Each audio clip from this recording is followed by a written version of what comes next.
Hello दोस्तों, नमस्कार। बहुत बहुत स्वागत है एक बार फिर आप सभी का मेरे यूट्यूब चैनल में। दोस्तों, आज मैं आपको बहुत ही महत्वपूर्ण अपडेट्स देने वाला हूं। यहां लिखा हुआ है कर्मचारी समाचार। मध्य प्रदेश ट्राइबल विभाग के 25,000 शिक्षकों की रिट अपील हाई कोर्ट में मंजूर, नोटिस जारी। जी हां दोस्तों, ट्राइबल विभाग के 25,000 शिक्षकों ने रिट अपील दायर की थी और वो मंजूर कर ली गई है। क्या है ये पूरी खबर, चलिए जानते हैं इसके बारे में। मध्य प्रदेश जनजातीय कार्य विभाग में उनकी मर्जी के विरुद्ध पदस्थ किए गए 25,000 शिक्षकों की पदस्थता के खिलाफ हाईकोर्ट की डबल बेंच में प्रस्तुत की गई रिट अपील मंजूर कर ली गई है। मध्य प्रदेश उच्च न्यायालय के सभी संबंधित पक्षों को नोटिस जारी करके अपनी दलील प्रस्तुत करने के लिए कहा गया है। दोस्तों, मैं आपको बता दूं कि जो मध्य प्रदेश में ट्राइबल विभाग है उसमें 25,000 शिक्षकों को पदस्थ कर दिया गया था और उनकी इच्छा के विरुद्ध ये पदस्थता दी गई थी, जिस वजह से उन्होंने रिट अपील दायर की है और उसको मंजूर कर लिया गया है। क्या है पूरा विवाद? मध्य प्रदेश शिक्षक भर्ती में पद स्थापना विवाद क्या है? मध्य प्रदेश शासन के स्कूल शिक्षा विभाग तथा जनजातीय कार्य विभाग, क्योंकि दोस्तों आपको बता दें कि दोनों ही डीपीआई विभाग और जनजातीय कार्य विभाग की काउंसिलिंग एक साथ चली थी, जिसमें से कुछ शिक्षकों को जनजातीय कार्य विभाग में उन्होंने शिफ्ट कर दिया था, मतलब उनको पदस्थापना दे दी गई थी और उनकी इच्छा के विरुद्ध। अंतर्गत लगभग 25,000 से अधिक शिक्षकों की भर्ती में आरक्षित वर्ग के ईडब्ल्यूएस, ओबीसी, एससी कैटेगरी के प्रतिभावान अभ्यर्थियों को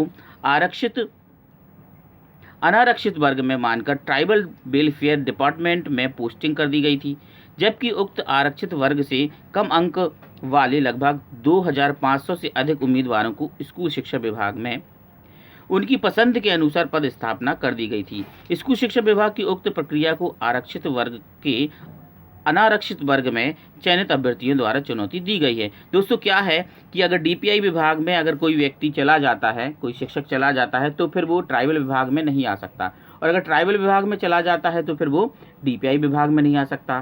तो इस वजह से इसमें ये गलतियाँ की गई थी।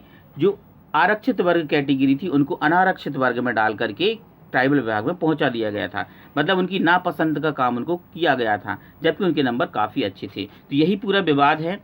आगे क्या लिखा है? युक्ति याचिका को जस्टिस श्री जीएस अहलूवालिया ने यह कहते हुए खारिज कर दिया था कि विभाग के नियमानुसार याचिकाकर्ता हूं की नियुक्तियां सही हैं, जबकि सुप्रीम कोर्ट ने तत्संबंध में स्पष्ट निर्देश जारी किए गए थे। आरक्षित वर्ग के प्रतिभावान अभ्यर्थियों को उनकी पसंद के वरीयता क्रम में आरक्षण नीति के अनुसार पद स्थापित किया जाना चाहिए। जस्टिस अहलूवालिया की खंडपीठ में तत्व संबंध में पुनर्विचार याचिका दाखिल की गई थी, उसे भी खारिज कर दिया गया था। तो पहले जो जस्टिस थे उनने इस याचिका को खारिज कर दिया था। उक्त दोनों आदेशों के विरुद्ध याचिकाकर्ता हूं की ओर से रिट अपील दाखिल की गई, जिसकी प्रारंभिक सुनवाई जस्टिस श्री रवि मलिमथ एवं जस्टिस श्री विशाल मिश्रा की संयुक्त खंडपीठ द्वारा की गई।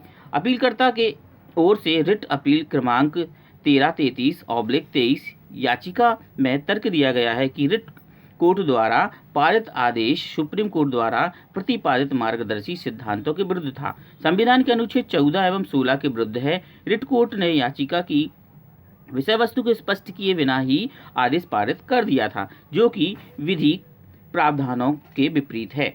अधिवक्ता के उक्त तर्कों को गंभीरता से लेते हुए रिट अपील विचारण हेतु स्वीकार कर ली गई है। समस्त आवेदकों को नोटिस जारी करके जवाब मांगा गया है। अपीलकर्ता की ओर से अधिवक्ता श्री रामेश्वर सह ठाकुर द्वारा पैरवी की गई है। तो दोस्तों, ये है पूरी खबर। क्या हुआ था कि जो ट्राइबल विभाग है और जो डीपीआई विभाग है उसमें पदस्थता निकाली गई थी, जो शिक्षकों की भर्ती निकाली गई थी, उसमें से 25,000 शिक्षकों को उन्होंने ट्राइबल विभाग में अपनी मर्जी से डाल दिया था और 2,500 शिक्षकों को केवल डीपीआई विभाग में डाला था। तो इस वजह से उनको दिक्कत हो रही थी उन शिक्षकों को जिनको डीपीआई विभाग में डाला। तो उन्होंने रिट अपील दायर की और रिट अपील दायर करने के बाद एक रिट अपील को तो उन्होंने खारिज कर दिया था अहलवालिया जी ने, और फिर इसके बाद जो दूसरे जस्टिस है उनने उनकी बात को मान लिया है। तो दोस्तों, ये है पूरी खबर आप सभी के लिए। ये खबर आपको कैसी लगी है दोस्तों?